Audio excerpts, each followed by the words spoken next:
Yani geçici hükümet dediğimiz Colani HTŞ yönetimi aslında çok güçlü değil. Bir meşruiyeti yok Suriye'de.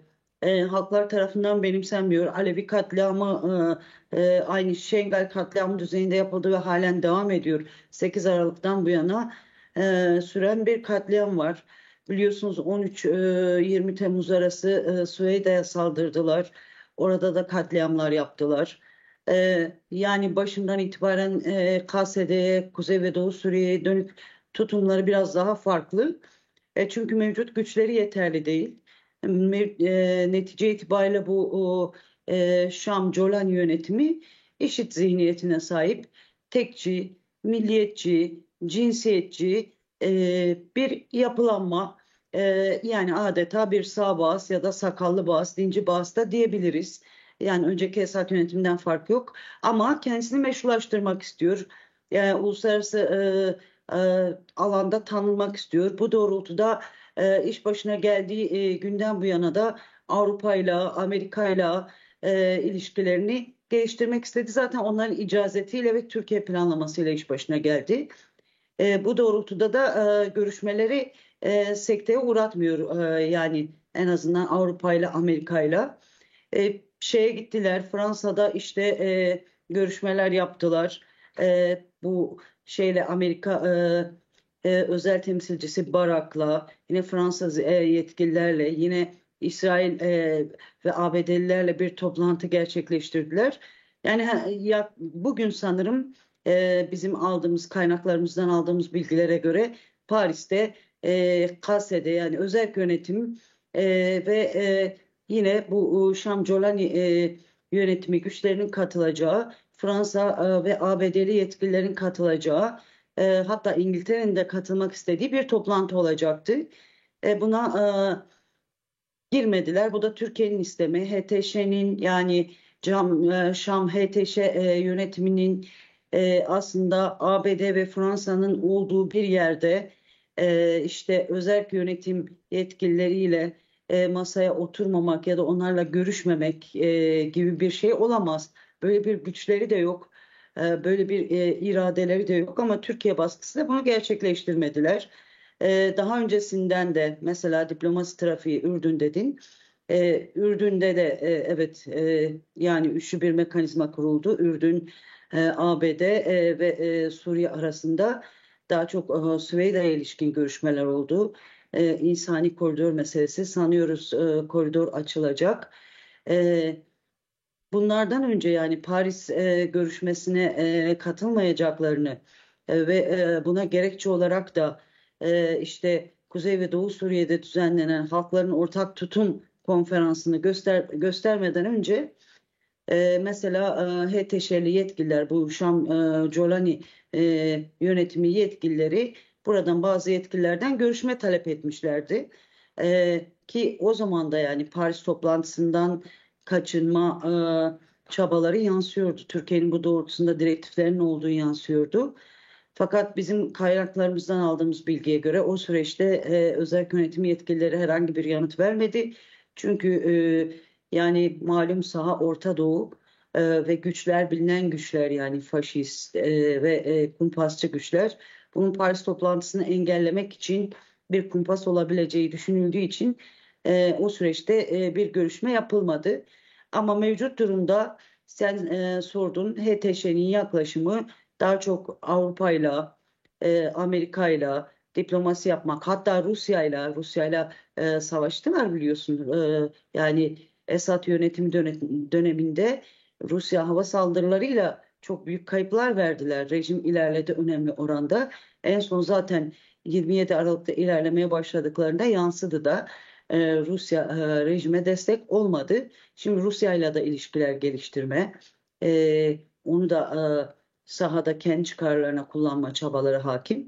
Daha çok bu güçlerle ilişki geliştirme, kendini bir devlet, bir hükümet olarak meşrulaştırma ama içte de işte gücünün yetmediği mesela KSD'yi biraz oyalama politikası izlediler. Hani saldıramıyor ama olumlu mesajlar vererek işte karşı karşıya gelmeme çabası. Türkiye hatta bu doğrultuda daha önceki süreçte de zorladı onları karşı karşıya getirmek için. Buna girmediler ama işte özel yönetimin benimsediklerinden, KSD'yi benimsediklerinden, çözüm istediklerinden ya da Suriye'nin demokratikleşmesini düşündüklerinden değil, kendi güçleri yetmediği için. Şu anda Türkiye daha fazla zorluyor. Kendilerini belki daha güçlü hissediyorlar bazı alanlarda. Bu politikaya daha çok giriyorlar. Ben bunu ifade edebilirim. Yani HTŞ'nin yaklaşımına ilişkin HTŞ derken de evet HTŞ kendini feshetti ama mevcut iktidarda olanlar HTŞ'lilerdir, IŞİD'lilerdir. Türkiye'nin desteklediği çete güçleridir. Bunu tekrar tekrar ifade etmek, hiç unutturmamak gerekiyor. Evet, aslında nereden geldikleri de nasıl bir zihniyete sahip oldukları da bunu da bir dayatma içerisindeler. Belki Suriye'nin geleceği konuşulurken sırtını Türkiye'ye yaslayan bir pozisyondalar sanırım. Belki düne de dönelim, Şeybani belki istihbarat kurumlarının temsilcileriyle Ankara'daydı. Hakan Fidan'ın konuşmaları oldu. KSD'yi direkt hedef alıp tehditlerde bulundu. Aslında sık sık yapıyor bunu. Bunu nasıl değerlendirirsin? Bir Yani entegrasyondan söz Türkiye'nin edip belki onu da bağlantılı olarak sormuş olalım, ancak yani bu entegrasyon bir erime değil, yani bunu mu dayatıyorlar, bir teslimiyet mi dayatılıyor KSD'ye? Yani entegrasyondan belki kavramsal olarak onların anladığı o ama e, Kürtleri, Kürt Özgürlük Hareketi'ni yine demokratik özerk yönetimini iyi tanıyorlar. Yani bu kavramı kullanırken entegrasyon derken mevcut sisteme olduğu gibi dahil olma, mevcut dayatmalara boyun eğme olarak algılanmıyor, bakılmıyor burada. Yani Önder Öcalan da entegrasyon kavramını yeniden ele alıyor. Pozitif entegrasyon da denilebilir. Demokratikleştirerek dahil olma. E, Böyle bir anlam yükleniyor entegrasyon kavramına burada. Şimdi Hakan Fidan'ın açıklamaları Türk Devleti'nin mevcut iktidarı zihniyeti biliniyor. Mevcut iktidar içerisinde AKP yönetimi içerisinde de en şahin, en kirli zihniyete sahip olan en komplocu, çeteci, DAEŞ'lileri, işte minimum cihatçı çeteleri Suriye, Orta Doğu'da besleyen, kışkırtan, oradan oraya taşıyan Clean, önde gelenlerinden Hakan Fidan her zaman tehdit ediyor. Yine tehdit etti. Geçtiğimiz savaş sürecinde Rojava'ya yönelik çok yoğun saldırıları oldu. Bütün altyapı, üst yapı, halkın kaynaklarını, sivil altyapıyı vurdular. Kişi'ne biliyorsun saldırdılar. Aylarca direniş sürdü. Hem SDG'nin hem de 8 Ocak'ta başlayan halkın direnişiyle Kişin geçilemedi, aslında orada bir yenilgiye uğradılar. Fiili bir ateşkes oldu. Şimdi Hakan Fidan'ın söylemleri, açıklamaları işte Abdülkadir Selvi'ye servis edilen yazılar, hani işte bir operasyon seçeneğinin, onların deyimiyle operasyon seçeneğinin gündemde olduğu, Şam'ın böyle bir operasyon gerçekleştirebileceği, bunlar hepsi aslında yani özerk yönetimi mevcut demokratik kriterlerden vazgeçirebilmek için dayatma amacıyla kullanılıyor. Bunu ifade etmek gerekir. Şantaj aracı olarak kullanılıyor. Özellikle son dönemde Halep hattını Eşrefiye Şeyh Maksut kuşatma altındadır aslında. Her ikisi de yani Kürtlerin çok uzun yıllar yaşadığı mahalleler, Halep'in mahalleleri devrimci halk savaşının 2012-2017 yılına kadar sürdürüldüğü, aslında Türkiye'nin çete güçlerinin, bunun içerisinde HTŞ'nin önceki ismi El Nusra'ydı. El Nusra da vardı. Yenildiği alanlardı buralar. Şimdi oraya güç yağarak, çeşitli provokasyonlar yaratarak yani özel yönetimi tehdit etmeye çalışıyorlar. Mevcut işte dayatmalara boyun eğsin, kendini SDG tasfiye etsin, Türkiye'nin aslında katı merkeziyetçi Suriye dayatmalarını kabul etsin diye.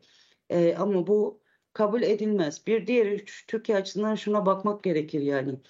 Gerçekten Önder Öcalan bir süreç başlattı, bir inisiyatif aldı. Gerçekten çok makul yaklaşımlarda bulundu. Hatta dile kadar yani hani Türkiye toplumunun da bu süreci anlayabilmesi, gerçekten sürecin gelişebilmesi, bu şiddet, savaş kördüğünden çıkılabilmesi için PKK'de Önder Öcalan'ın e, yani belirttikleri perspektifleri doğrultusunda önemli adımlar attığı, ateşkes ilan ettiği, işte En son PKK kendini feshetti. E, Bir iyi niyet adımı olarak silah bırakma, sembolik silah bırakma 30 kişilik bir grup tarafından gerçekleştirildi.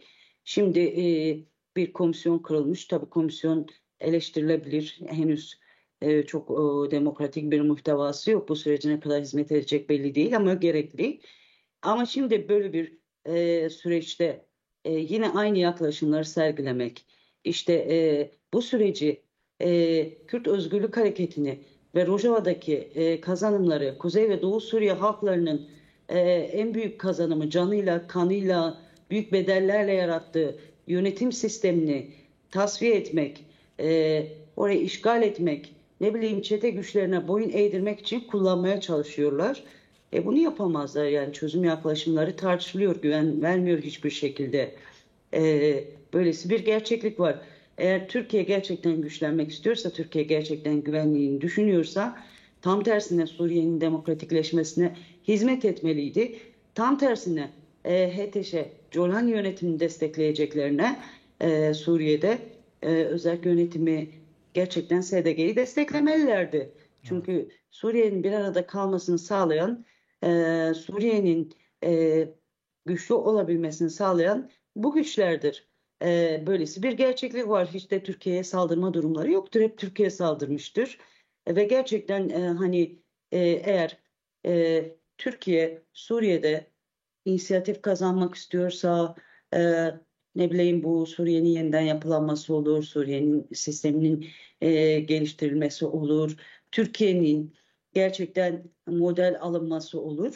Hem Önder Öcalan'ın geliştirdiği barış ve Kürt sorunun siyasi çözümü sürecine güçlü bir biçimde girmesi, kararlı bir iradeyle en azından yola çıkacak zorluklarda kararlı bir iradeyle durması bu anlamda Rojava'yla da Kuzey ve Doğu Suriye özel yönetimiyle de bu temelde ilişkiler geliştirmesi ve desteklemesi gerekirdi.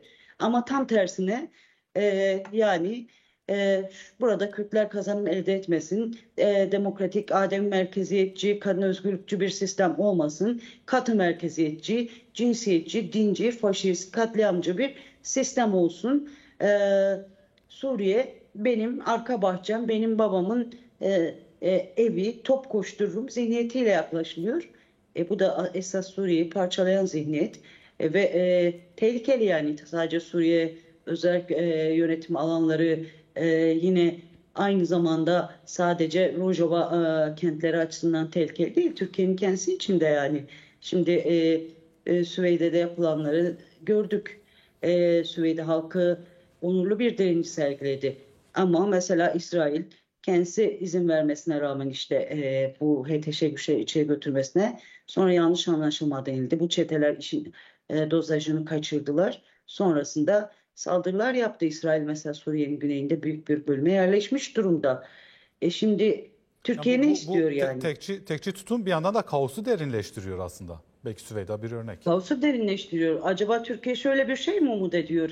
Gerçekten hani gündemde var. Birçok defa tartışılıyor. Kulis haberler çıkıyor bu konuda.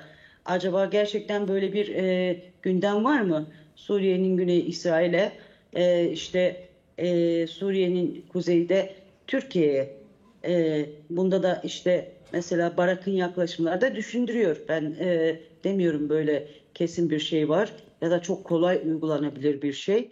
Yani İsrail açısından da İsrail ilişkileri açısından da yine burada da elbette buranın esas sahipleri var yani halk var, kendi güçleri var, kendi sistemleri var. Direnirler, direniyorlar. Bir Şeyh Maksut örneği bile bellidir. Biraz önce belirttim. Şimdi orayı tehdit ediyorlar ama yani daha önce hiçbir imkan yokken, doğru dürüst silah yokken, hiçbir uluslararası destek yokken, uluslararası anlamda haklar boyutunda Rojava bu kadar tanınmıyor, bu kadar meşrulaşmamışken Şeyh Maksut Eşrefiye kazandı bu güçler karşısında. Şimdi tehdit etmekle ne elde edebileceklerini sanıyorlar. Öyle değil. Ama senin de belirttiğin gibi aslında Türkiye kaosu derinleştiriyor. Hem kendisi bu maceraya girip Türkiye'yi riske sokuyor hem de işte bu mevcut çete yönetimi olsa da HTŞ Colan yönetimi biraz pragmatist, hatta fazlasıyla pragmatist, yani öyle e, çok da böyle büyük bir maceraya girmek istemiyor. Bunun vebalini kaldırmak da istemiyor belki. Türkiye dayatması var. Ama Türkiye içerisinde işte AKP iktidarında belki bir klik, belki de iktidarın tümünü yaklaşım bu, bilemiyoruz. Yani en azından AKP için söylüyorum. Yani hem Suriye'deki kaoslu savaşı derinleştirmek, Suriye'yi parçalamak e, gibi bir politika yürütüyor. Hem de bu politikayla aslında Türkiye'yi de gerçekten çok büyük Evet. tehlikelere, müdahalelere açık duruma getiriyor. Bunu da bilmek gerekir Evet. yani.